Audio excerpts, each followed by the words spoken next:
भगवान श्री कृष्ण की अवतार खाटू श्याम जी करोड़ों लोगों के दिल में बसे हुए हैं। श्याम बाबा की एक झलक के लिए श्रद्धालु कई किलोमीटर दूर से पैदल चलकर आते हैं। महाभारत की युद्ध में अपना शीश काटकर श्री कृष्ण जी को दान देने वाले बर्बरीक जी, जो कि राजस्थान जिले के खाटू गांव में खाटू श्याम जी के नाम से जाने जाते। श्याम बाबा के भव्य मंदिर में दर्शन करने के लिए हर दिन लाखों भक्त खाटू में आते हैं और जो भी भक्त पूरी के साथ यहाँ आते हैं, श्याम बाबा उनकी मनोकामनाएं पूरी करते हैं। कहते हैं कि जब आप हर जगह आए तो एक बार खाटू श्याम जी के मंदिर में जरूर आइए। यहाँ पर दर्शन करने से सभी बिगड़े काम बन जाते हैं। जैसे जैसे कलयुग आगे बढ़ रहा है, वैसे ही श्याम बाबा के बढ़ते जा रहे हैं। जो कोई भी खाटू श्याम जी को दिल से अपना मान लेता है, खाटू नरेश उसके सारे लेते हैं। तो खाटू श्याम जी के दर्शन करने के लिए आप आना चाहते हैं या आ रहे हो, खाटू कैसे पहुंच सकते हैं? मंदिर में दर्शन करने के बाद आप और कौन कौन से दलों पर जा सकते हैं? साथ ही एक दिन में आप सालासर धाम में बालाजी के दर्शन करने के लिए कैसे जा सकते हैं? खाटू में रहने की और खाने पीने की क्या क्या सुविधा उपलब्ध है? आप कितना खर्चा हो सकता है दर्शन और यात्रा में? आपको किन किन बातों का विशेष ध्यान रखना है? श्याम जी की यात्रा में आपको संपूर्ण जानकारी मिलने वाली है, तो वीडियो को बिना स्किप किए देखिए। चलिए हमारी यात्रा को शुरू करते हैं, लेकिन इससे पहले आप कमेंट में जय श्री श्याम लिखें। खाटू श्याम जी के मंदिर तक आने के लिए ट्रेन के माध्यम से सबसे पहले आपको जंक्शन तक आना होगा।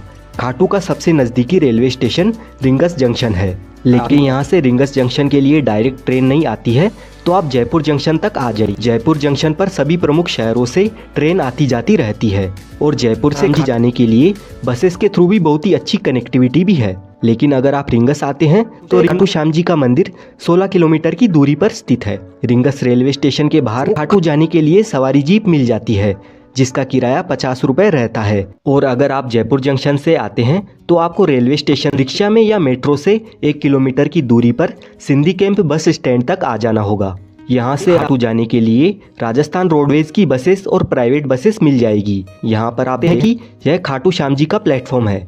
ये प्लेटफॉर्म उन यात्रियों के लिए स्पेशल बना हुआ है श्याम जी के लिए जाते हैं। इस बस स्टैंड के अंदर और बस स्टैंड के बाहर प्राइवेट और गवर्नमेंट की बसेस जैसे 1 घंटे में खाटू के लिए रवाना होती है। जयपुर से खाटू श्याम जी 80 किलोमीटर की दूरी पर है। तो जाने के लिए राजस्थान रोडवेज की बस का किराया 100 रुपए तक होता है।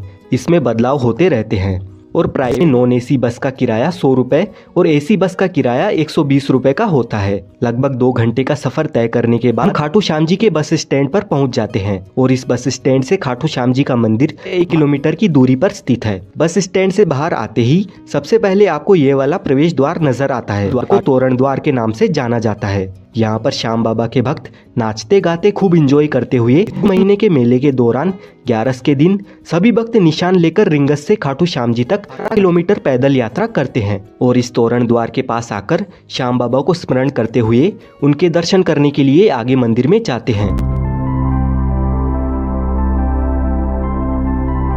मंदिर की ओर जाते वक्त आपको रास्ते में बहुत सारी प्रसाद की दुकानें नजर आएगी। इन दुकानों से आप भी प्रसाद ले सकते हैं। आपको मिश्री, पेड़ा, चूरमा और गुलाब के फूल प्रसाद के तौर पर अर्पण किए जाते हैं। खाटू श्याम जी के दर्शन करने से पहले भक्त मंदिर के पास में बने इस श्याम कुंड में स्नान करने के बाद ही खाटू श्याम जी के दर्शन करने के लिए जाते हैं। कुंड मंदिर के रास्ते में ही आता है। प्राचीन मान्यताओं के अनुसार इस श्याम कुंड में स्नान करने से चर्म रोग भी ठीक हो जाता है। यहाँ की एक और विशेष बात है, इस जगह पर पुराने जमाने में खेत हुआ करता था और यहाँ पर एक गाय आकर रोज अपने दिया करती थी। जब लोगों को इस बात का पता चला तो यहाँ खुदाई की गई। तब 30 फीट नीचे महाभारत कालीन बर्बरीक जी का प्राप्त हुआ। बाद में लोगों ने उस शीश को राजा रतन सिंह जी को सौंप दिया। उसके बाद कार्तिक माह की एकादशी शीश मंदिर में सुशोभित किया गया, जिसे बाबा श्याम जी के जन्मदिन के रूप में मनाया जाता है। मूल मंदिर 1027 में सिंह चौहान और उनकी पत्नी नर्मदा कंवर द्वारा बनवाया गया था। फाल्गुन माह के मेले के दौरान यहाँ पर करोड़ों की संख्या में श्रद्धालु आते हैं। इस दौरान आपको 30 से 35 किलोमीटर की लंबी रैली में गुजरकर मंदिर में प्रवेश मिलता है। इससे आप अंदाजा लगा सकते हैं कि बाबा श्याम के कितने मेले के समय आते हैं। यहाँ से कुछ दूर चलने के बाद हम मंदिर के बैरिकेड एरिया में पहुँच जाते हैं। अगर आप खाटू श्याम जी के दर्शन सबसे नजदीक से और अच्छी तरह से करना चाहते हैं तो बैरिकेड में बनी हुई पहली लाइन में आपको जाना होगा। अगर आपकी किस्मत अच्छी रही तो आपको बाबा के दर्शन नजदीक से मिल जाएंगे। महाभारत काल में वनवास के दौरान पांडव अपनी जान बचाते हुए जंगलों में भटक रहे थे, तब महाबली भीम का सामना हिडिंबा से हुआ। हिडिंबा ने भीम के एक पुत्र घटोत्कच को जन्म दिया।